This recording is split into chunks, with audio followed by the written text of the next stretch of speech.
के हो साथी हो यस्तो बाटो म त मरे त हौ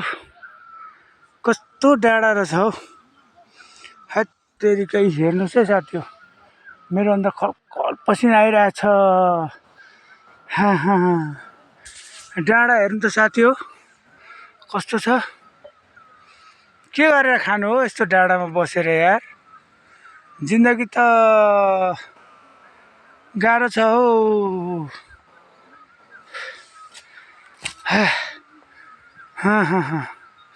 गाह्रो छ हेर्नु त साथी यो झोलुङ्गो पुली ढुङ्गा के गर्नु आफ्नो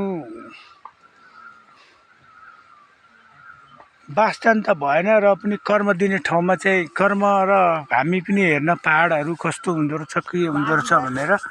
यो हाम्रो सुमन यो मेरो बुढी माउ होइन रूपा रूपा मगर रेडमीले हाई गर न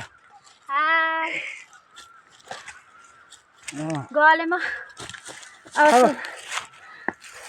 सबै कुरोहरूमा पनि सबै कुरो पहाडतिर भनेको जस्तो पनि हुँदैन रहेछ क्या साथीहरू यो हेर्नु न यस्तो डाँडा यस्तो पहाड यस्तोमा अब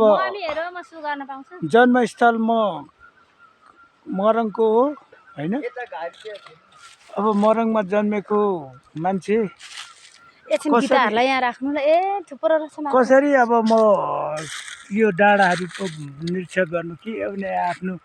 अब एउटा कुरो पनि सोख छ क्या मेरो घुम्ने सोखहरूको कारणले रहरहरूले कारणले गर्दाखेरि हेरेर अघि भ्लग कुनै भइरहेको